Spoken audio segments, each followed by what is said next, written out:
बच्चों, अभी हम बात कर रहे थे भारत में नियोजन की। तो हमने देखा भारत में जो नियोजन है वो योजना आयोग के द्वारा पंचवर्षीय योजनाओं के माध्यम से नियोजन जो है वो किया जाता है। और अब जो 12वीं पंचवर्षीय योजना चल रही थी उसके बाद से योजना आयोग का स्थान जो है वो 1 जनवरी 2015 से नीति आयोग ने ले लिया। अब ये नियोजन की जब हम बात कर रहे हैं और हमने देखा कि जो भी हम प्लानिंग या योजना तैयार करते हैं तो हमारे पास जितने भी संसाधन उपलब्ध हैं उन सभी का उपयोग करते हुए हम अपने विकास के लक्ष्य को प्राप्त करने की बात करते हैं। तो संसाधनों का उपयोग भी, एक तो हमने देखा था कि संसाधन जो हैं वो सभी जगह समान रूप से वितरित नहीं हैं। इनका वितरण या इनकी जो उपलब्धता है ये अलग अलग मात्रा में सभी जगहों पर मिलती है। और दूसरी चीज़ ये है कि इन संसाधनों की उपलब्धता भी अपर्याप्त मात्रा में है। तो हमारा ये उत्तरदायित्व बनता है कि हम इन संसाधनों का जो उपयोग है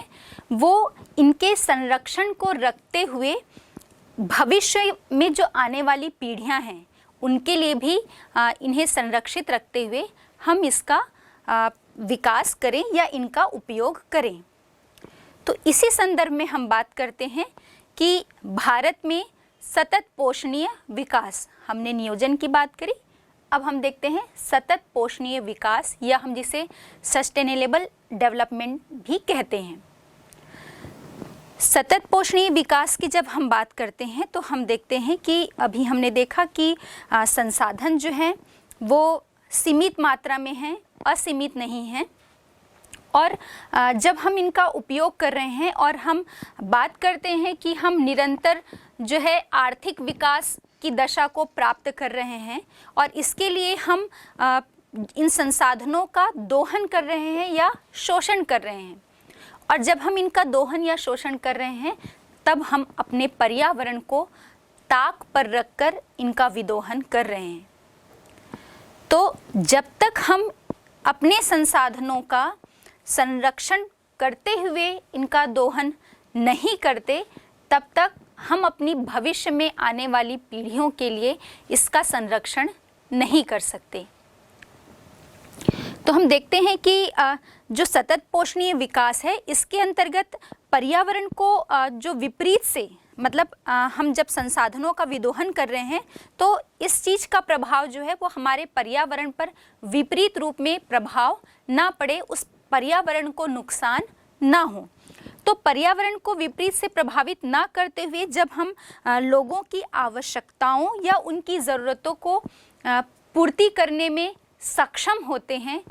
तो इसी माध्यम से संसाधन विदोहन या विकास को हम सतत पोषणीय विकास कहते हैं। तो मुझे लगता है कि सतत पोषणीय विकास का तात्पर्य आप सभी को समझ में आ गया होगा। अब हम देखते हैं कि इस शब्द का या इस विचार की उत्पत्ति कब से हुई या लोगों के मन में ये विचार कैसे आया कि हम सतत पोषणीय विकास की ओर बढ़ें, सिर्फ विकास नहीं सतत पोषणीय विकास की ओर बढ़ें। तो लगभग हम देखते हैं कि 1970 का जो दशक था उसमें पश्चिमी दुनिया में, है ना, मतलब पश्चिमी जो देश हैं वहाँ पर लगातार औद्योगिकरण जो है विकास की दशा को प्राप्त करने के लिए औद्योगिकरण और नगरीकरण जो है वो लगातार अपनी चरम सीमा पर था। तो इस औद्योगिकरण और नगरीकरण के कारण इसके जो दुष्परिणाम थे या इसका जो दुष्परिणाम है वो हमारे पर्यावरण पर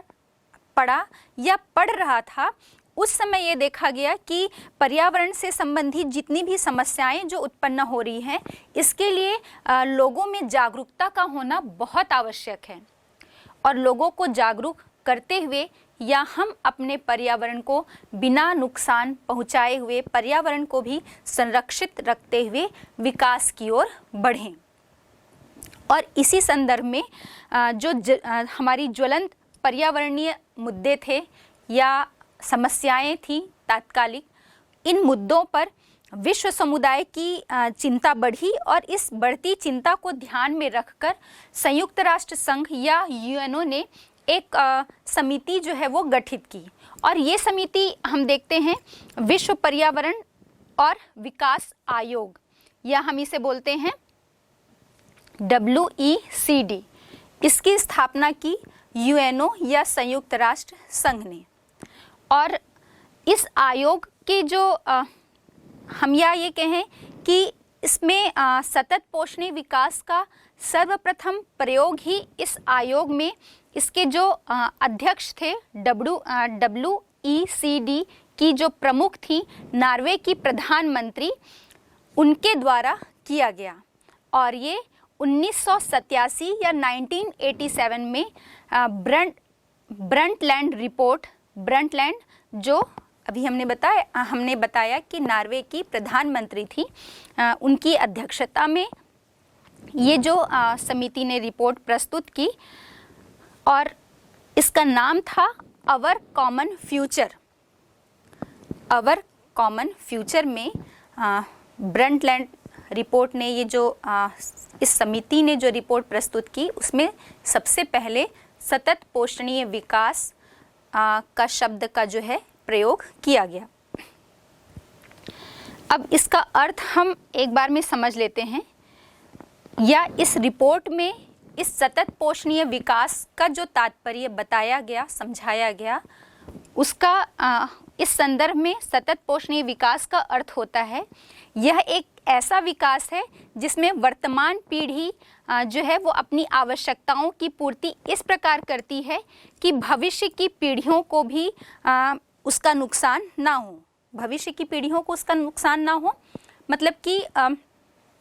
जो संसाधन है वो ऐसा ना हो कि आने वाली पीढ़ियों या भविष्य की पीढ़ियों के लिए वो संसाधन समाप्त प्राय हो जाएं। उनके लिए बचा कर रखते हुए वर्तमान में हम अपनी आवश्यकताओं की पूर्ति करें।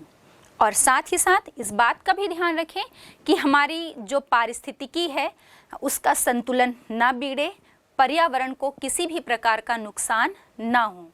क्योंकि ये तो बात है कि हम जो भी आर्थिक विकास से संबंधित कार्य करते हैं, चाहे हम औद्योगिकरण, नगरीकरण की बात करें या बढ़ती हुई जनसंख्या का जो दबाव है, जो कृषि भूमि और आवासीय भूमि किसी भी प्रकार की भूमि पर पड़ रहा है, और उनके बढ़ती जनसंख्या के आवश्यकताओं की पूर्ति करना भी अनिवार्य है। तो इन सभी के कारण इनके बीच, मतलब हम पर्यावरण या जनसंख्या और इसमें जितने भी जीव जंतु जो मिल रहे हैं, इनके बीच का बैलेंस जो है वो बिगड़ रहा है। तो इस बैलेंस को, इस संतुलन को बनाए रखते हुए हम विकास की गति को या विकास की अवस्था को प्राप्त करें। अब ये देखा जा रहा है कि इस सतत पोषणीय विकास के संदर्भ में और दो अन्य पुस्तकें जो हैं वो आई और उसमें इस संदर्भ में बात की गई। तो इसमें पहला था द पॉपुलेशन बम, और इस द पॉपुलेशन बम को लिखा 1968 में एहरलिच ने, और दूसरी पुस्तक थी द लिमिट टू ग्रोथ, ये 1972 में लिखा मिडोस ने। तो अवर कॉमन फ्यूचर जो उस समिति ने रिपोर्ट या आयोग ने जो रिपोर्ट प्रस्तुत की थी, उसके अलावा ये दो अन्य पुस्तकें भी थी जिसमें सतत पोषणीय विकास के संदर्भ में बात की गई थी। अब हम देखते हैं कि इसी संदर्भ में सतत पोषणीय विकास की जब हम बात कर रहे हैं तो इसका एक केस स्टडी या केस अध्ययन की हम बात करते हैं। किसी एक मॉडल रखते हुए हम कह रहे हैं कि इसके संदर्भ में हम सतत पोषणीय विकास कैसे कर सकते हैं। तो इसी संदर्भ में हम बात करते हैं इंदिरा गांधी कमान नहर क्षेत्र। और हमने देखा था कि जब हम प्रादेशिक नियोजन की बात कर रहे थे तो उसमें हमने उसके 4 पार्ट देखे थे, जिसके अंतर्गत सूखा प्रभावित विकास क्षेत्र कार्यक्रम, जनजातीय विकास क्षेत्र कार्यक्रम, और उसी में ये एक पॉइंट था कमांड क्षेत्र विकास कार्यक्रम, और इस कमांड क्षेत्र विकास कार्यक्रम के अंतर्गत आज हम बात करेंगे इंदिरा गांधी कमांड नहर कार्यक्रम पर। इंदिरा गांधी कमांड नहर का पुराना नाम राजस्थान नहर था, या तब इसे राजस्थान नहर के नाम से जानते थे। आप इस मानचित्र में बहुत अच्छी तरह से देख पा रहे होंगे कि जो इंदिरा गांधी नहर है, ये आपके सतलज और व्यास नदियों के संगम पर एक बांध का निर्माण किया गया है, और इस बांध का नाम, या जो सतलज और व्यास नदियों के संगम पर ये जो बांध बनाया गया है, इसका नाम है हरिके बैराज। और इसी बैराज से या इस बांध से एक नहर जो है निकाली गई है, जिसे इंदिरा गांधी नहर के नाम से जाना जाता है। इसका पुराना नाम, जैसा हमने कहा कि राजस्थान नहर था। इसके जनक इंजीनियर थे एक कंवर सेन। इन्होंने 1948 में इसकी हम ये कह सकते हैं कि इसकी एक संकल्पना लेके आई, या उनके मन में विचार आया, और उन्होंने ही इसके निर्माण में योगदान दिया।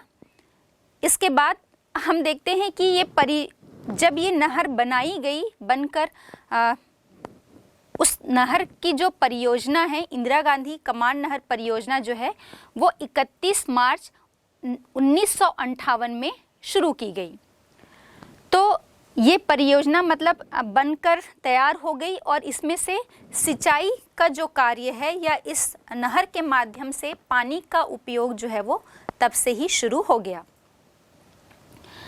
अब हमने देखा कि इसकी उत्पत्ति स्थल ही है हरिके बैराज, जो सतलज और व्यास नदियों के संगम पर स्थित है। अब थोड़ा आप ध्यान देंगे इसी मानचित्र पर, जहाँ से ये नहर निकली हुई है, वहाँ पर अलग अलग वितरिकाएं जो हैं, मतलब उसकी इस नहर की छोटी बड़ी अलग अलग शाखाएं जो हैं, इस नहर के माध्यम से निकाली गई हैं, और इन्हें ही हम वितरिकाएं कहते हैं। तो इन वितरिकाओं की जो कुल लंबाई है, वो 9060 किलोमीटर है, 9060 किलोमीटर। अब इनके माध्यम से जो सिंचाई की जाती है, तो कुल सिंचित क्षेत्र 19.63 लाख हेक्टेयर क्षेत्र में इस नहर के माध्यम से और इसकी वितरिकाओं के माध्यम से सिंचाई का कार्य किया जाता है। फिर हम देखें कि ये जो नहर बनाई गई इंदिरा गांधी नहर, इसका निर्माण 2 चरणों में पूरा हुआ है। एक साथ 9060 वर्ग किलोमीटर, एक साथ 9060 किलोमीटर नहर का निर्माण एक बहुत बड़ा प्रोजेक्ट था। और हमें पता है कि ये इंदिरा गांधी नहर जो है, वो सिर्फ भारत में ही नहीं, पूरे विश्व में एक सबसे बड़ा या एक महत्वपूर्ण नहर तंत्र है। तो ये कोई सड़क तो है नहीं कि भाई सड़क का निर्माण करना तो भी सरल है, लेकिन नहर के निर्माण के लिए कितनी अधिक गहराई तक खुदाई करना पड़ रहा है, किस स्थान से उसे होकर गुजरना है, ये बहुत सारी बातें जो हैं वो इम्पोर्टेंस रखती हैं। तो इसी के अंतर्गत हम देखते हैं कि 2 चरणों में इस नहर का निर्माण कार्य जो है वो पूरा किया गया। प्रथम चरण में हम देखते हैं इस नहर का या राजस्थान का जो उत्तरी हिस्सा था, जिसमें हनुमानगढ़ है, गंगानगर है, और बीकानेर का उत्तरी हिस्सा इसके अंतर्गत आता है। तो ये प्रथम चरण में इसके अंतर्गत नहर का निर्माण किया गया, और प्रथम चरण में ही जो सिंचित क्षेत्र है, हम कहें कि 5.53 लाख हेक्टेयर में प्रथम चरण के माध्यम से निर्मित नहर से सिंचाई का कार्य या उतने क्षेत्र को सिंचित किया जाता है।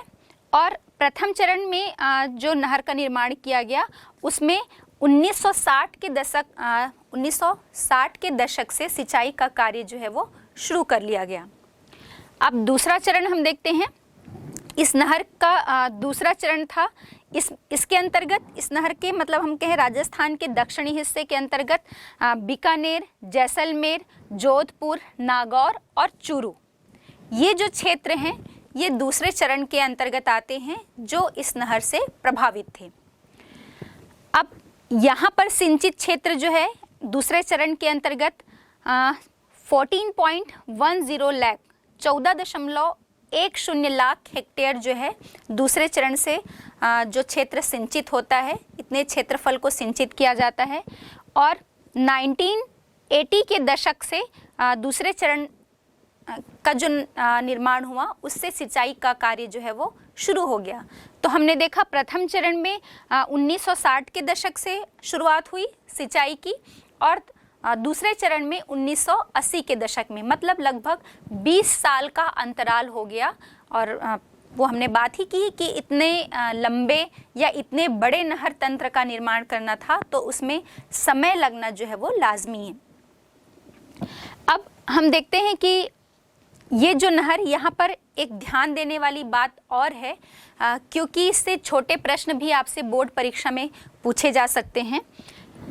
थोड़ा मानचित्र पर आप ध्यान देंगे, ये जो इंदिरा गांधी नहर निकाली गई है इसके दो हिस्से, हम राइट साइड की बात करें और लेफ्ट साइड, दायां हिस्सा और बायां हिस्सा। तो इस नहर का जो दायां हिस्सा है वहाँ पर जो वितरिकाएँ निकाली गई हैं, जो शाखाएं निकाली गई हैं, वहाँ पर चूँकि उस पानी के अनुरूप उस क्षेत्र में ढाल है तो यहाँ पर जो बहाव है वो ढाल के अनुरूप बहाव होता है। लेकिन हम बाएं साइड में देखें तो बायां साइड जो है वो थोड़ा ऊबड़ खाबड़ भी है और ऊपर उठा हुआ हिस्सा है। हाँ, मतलब हम कहें कि इसका ढाल जो है, जो नहर निकाली गई है उस वो ढाल जो है उस पानी के अपोजिट साइड में है। तो क्या करना पड़ता है, आप यहाँ पर इसे और बहुत अच्छी तरह से देख पा रहे होंगे कि हमें ढाल के विपरीत जब पानी का प्रवाह करना है, ढाल जो है वो निचले हिस्से में है और निचले हिस्से में पानी भराव है और उससे हमें ऊपरी हिस्से में पानी का प्रवाह करना है या पानी को भेजना है, तो हमें लिफ्ट सिस्टम या हम कहें कि पंप के द्वारा जो है ये पानी को हम उस ऊपरी हिस्से में भेजेंगे। तो ठीक इसी प्रकार से इस इंदिरा गांधी नहर का जो बायां किनारा है,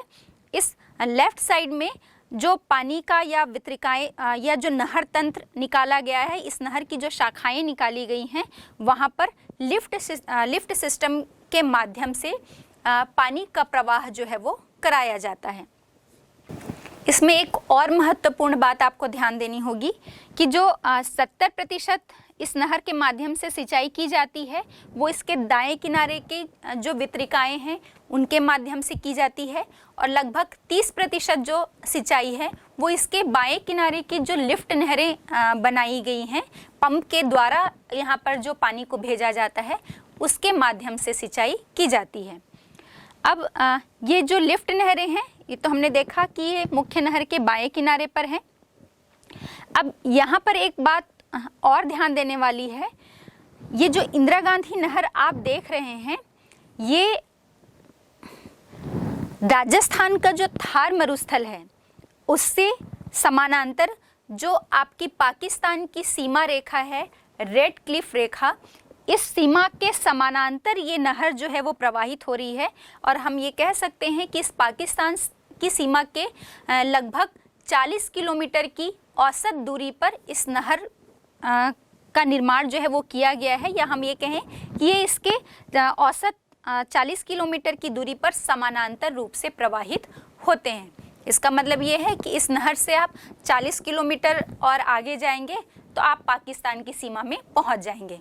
अब देखते हैं इस चरण 2 के अंतर्गत जो नहर का निर्माण किया गया था, तो ये स्थान जो है, ये क्षेत्र जो है वो पूरा मतलब ऐसा क्षेत्र है जहाँ पर मरुस्थल ही मरुस्थल आपको नज़र आएगा। और यहाँ पर जब इस नहर का निर्माण किया गया तो ये वही स्थिति हो गई कि भाई पूरे रेगिस्तान में आपको एक छोटा सा जो पानी का सोर्स नज़र आता है, तो आप कल्पना कर सकते हैं कि वहाँ पर कितनी खुशी की लहर जो है वो दौड़ी होगी, क्योंकि पूरा रेगिस्तान दिख रहा है, पानी का कोई सोर्स नहीं है। और हम ये देखेंगे कि ये एक ऐसा क्षेत्र है जहाँ पर लगभग 50 डिग्री सेंटीग्रेड तापमान जो है वो होता है, और इतना ज़्यादा तापमान और शुष्कता के कारण यहाँ पर जो बालू के टिब्बे हम कह सकते हैं वो आपको दिखेंगे, और ये बालू के टिब्बे स्थानांतरित होते हुए आपको नज़र आएंगे, क्योंकि शुष्कता जो है वो यहाँ पर बहुत ज़्यादा थी। तो इस क्षेत्र में एक नहर का आ जाना वहाँ पर के लोगों के लिए निश्चित रूप से विकास के एक नए आयाम जो है वो लेकर आया था। अब अगर आपसे ये पूछ लिया जाए इंदिरा गांधी नहर कमांड क्षेत्र, या हम इसे ही IGNP के नाम से भी जानते हैं, तो इस IGNP के सकारात्मक प्रभाव कौन से होंगे? और कोई भी चीज़ आती है तो उसका दोनों पहलू होता है, सकारात्मक भी और नकारात्मक भी। तो हम पहले इसके सकारात्मक या पॉजिटिव वे पर जाते हैं। तो इसमें देखते हैं कि इसके सकारात्मक जो प्रभाव हैं वो सबसे पहला हुआ कि वृक्षारोपण और चारागाह के विकास से जो पूरे पश्चिमी राजस्थान जो विशाल मरुस्थल था वो भूमि जो है वो एक हरी भरी भूमि के रूप में विकसित हो गई। दूसरा इसमें हम देखते हैं कि जो वायु अपर्दन था, हमने अभी बात की कि पूरा पश्चिमी राजस्थान में इतनी शुष्कता और तापमान बहुत अधिक होने के कारण एक विशाल मरुस्थल तो था ही, और यहाँ पर ये स्थिति देखने को मिलती थी कि जो बालू के टिब्बे हैं वो खिसकते हुए नजर आते थे। तो यहाँ पर वायु अपर्दन जो है वो धीमा पड़ गया हम कह सकते हैं, या वायु अपर्दन में कमी आने से, क्योंकि नहर के निर्माण से वहाँ पर की भूमि में नमी आ गई, शुष्कता में कमी आई। इसके कारण जो मरुस्थल का फैलाव है वो लगभग नियंत्रित हो गया। फिर हम देखते हैं कि सिंचाई क्षेत्र में विस्तार हुआ ही नहर के निर्माण से। तो सिंचाई क्षेत्र के विस्तार से जो बोया गया कृषि क्षेत्र है, मतलब कृषि भूमि में भी हम कहें कि विस्तार देखने को मिला। फिर सिंचाई से कृषि और पशुपालन दोनों के ही मतलब कृषि उत्पादन में भी और पशुपालन में भी बहुत अत्यधिक वृद्धि हुई। फिर यहाँ पर जो पारंपरिक रूप से फसलें उगाई जाती थी जिसमें कम पानी की आवश्यकता होती थी, जैसे कि चना हो गया, बाजरा हो गया या ग्वार हो गया, ये ऐसी फसलें हैं जिसमें कम पानी में भी अधिक उत्पादन प्राप्त किया जा सकता था। तो ये एक पारंपरिक तरीके से ही इनका उत्पादन किया जाता था, या हम ये कहें कि इनके उत्पादन की ही प्रवृत्ति यहाँ पर देखने को मिलती थी। और इस नहर के निर्माण हो जाने से ये देखने को मिला कि अब इन फसलों का स्थान जो है वो गेहूँ, कपास, चावल और मूंगफली इन्होंने ले लिया, या हम कहें इनके साथ साथ इन फसलों का उत्पादन भी यहाँ पर किया जाने लगा है। फिर अगला जो इसका सकारात्मक प्रभाव है वो ये है कि अकाल पर इस नहर के बन जाने से अकाल पर बहुत हद तक रोक लग गई है, या इसे बहुत हद तक कम कर लिया गया है, और लोगों की आय बढ़ गई है, क्योंकि कृषि क्षेत्र में भी वृद्धि हुई है, अलग अलग फसलों के क्षेत्रफल में वृद्धि हुई है, जिससे लोगों की आय भी बढ़ी है, और लोगों की आय बढ़ी है जिससे यहाँ के लोगों के जीवन स्तर में भी सुधार देखने को मिला है। अब ये तो हो गए इस इंदिरा गांधी नहर कमांड क्षेत्र या IGNP के सकारात्मक प्रभाव। अब इसका एक निगेटिव पॉइंट भी है, या हम कहें नकारात्मक प्रभाव भी है, क्योंकि जो ये है कि इस नहर के बन जाने से यहाँ पर जल भराव की जो समस्या है, जिसे हम सेम भी कहते हैं, जल भराव की समस्या जो है वो उत्पन्न हो गई है, और जिसके कारण यहाँ पर मृदा लवणता की समस्या भी देखने को मिलती है। तो ये हो गई आपके इंदिरा गांधी नहर कमांड क्षेत्र या IGNP। हमने देखा कि ये कब बनाया गया, किसने बनाया, है ना, कितने चरणों में इसका निर्माण कार्य जो है वो पूरा हुआ, और हमने वितरिकाओं या नहर वितरिकाओं की बात की, और इसमें जो इसका सिस्टम था लिफ्ट सिस्टम के माध्यम से जो नहरों का पानी है वो अलग अलग खेतों तक पहुंचाया जाता है। इस संदर्भ में हमने बात की और इस कार्यक्रम के सकारात्मक और नकारात्मक दोनों पहलुओं पर हमने बात की। तो आपसे पूछा जा सकता है एक शॉर्ट नोट्स के रूप में कि इंदिरा गांधी नहर कमांड क्षेत्र के सकारात्मक प्रभाव बताइए या प्रभाव की चर्चा कीजिए। तो सिर्फ प्रभाव जब पूछेगा तो आपको सकारात्मक और नकारात्मक दोनों की बात करनी है, और जब आपसे सकारात्मक प्रभाव पूछा जाए तो आप सिर्फ सकारात्मक प्रभाव को बताएंगे। साथ ही एक शब्द या एक नंबर के क्वेश्चन में आपको पूछा जा सकता है कि इंदिरा गांधी नहर की लंबाई कितनी है, किसने बनाया है ना, या लिफ्ट नहरों के संबंध में भी आपसे बात की जा सकती है, प्रश्न जो है वो पूछे जा सकते हैं। तो इस तरीके से आपको अपने इस चैप्टर को तैयार करना है। अब हमने जो सतत पोषणीय विकास की बात की, तो हम देखते हैं कि इसके अंतर्गत इंदिरा गांधी नहर कमांड क्षेत्र का हम केस स्टडी किए, और इस केस अध्ययन के अंतर्गत हम देखते हैं कि इस नहर कमांड क्षेत्र के माध्यम से हम सतत पोषणीय विकास को किस प्रकार बढ़ावा दे सकते हैं, कौन कौन से ऐसे उपाय हैं जिससे हम सतत पोषणीय विकास को बढ़ावा दें। तो इसके अंतर्गत पहला है जल प्रबंधन नीति को कठोरता से पालन करना चाहिए। मतलब ऐसा नहीं कि भाई जल उपलब्ध हो गया है तो हम उसे वेस्ट करते जाएं, उसका हम उचित प्रबंधन करते हुए जल प्रबंधन नीति का पालन करना चाहिए। दूसरा है कम पानी वाली फसलों को बढ़ावा देना चाहिए। मतलब ऐसा नहीं जिन फसलों को बहुत ज्यादा पानी की आवश्यकता है, मतलब हम चावल ही चावल का उत्पादन करें, तो हमें ये कोशिश करनी चाहिए कि जिन फसलों में कम पानी की आवश्यकता होती है उन्हीं फसलों को हम अधिक से अधिक मात्रा में उगाएं, और विशेष रूप से जो खट्टे फल होते हैं उनकी फसलों को हमें और अधिक लेना चाहिए। तीसरा है जो बहते हुए जल की हानि को रोकने के लिए उचित उपाय करने चाहिए। वेस्ट ना जाए उसकी हानि को रोकने के लिए हमें कुछ उपाय करने चाहिए, जैसे कि नालों को पक्का करना, भूमि विकास और उसके समतलन और वारबंदी। वारबंदी से हम ओसरा पद्धति भी कहते हैं।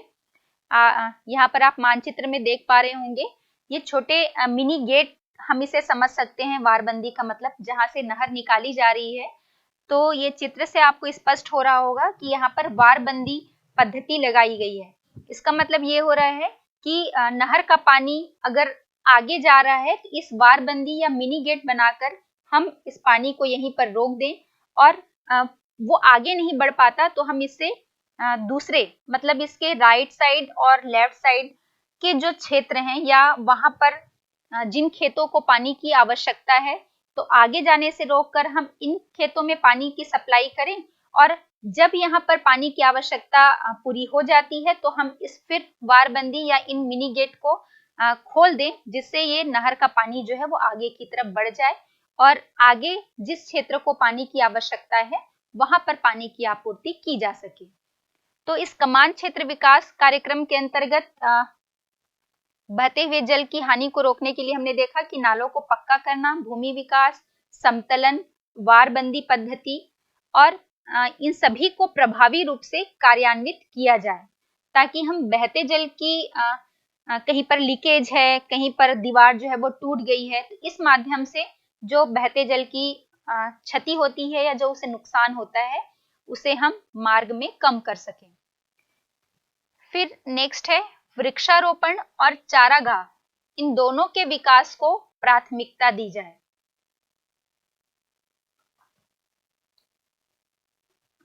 फिर अगला है जो गरीब किसान हैं उन गरीब किसानों को कृषि कार्य के लिए वित्तीय व संस्थागत सहायता देनी चाहिए। मतलब जैसे बैंक एक संस्था हो गई, तो इस बैंक के माध्यम से अगर किसी गरीब किसान को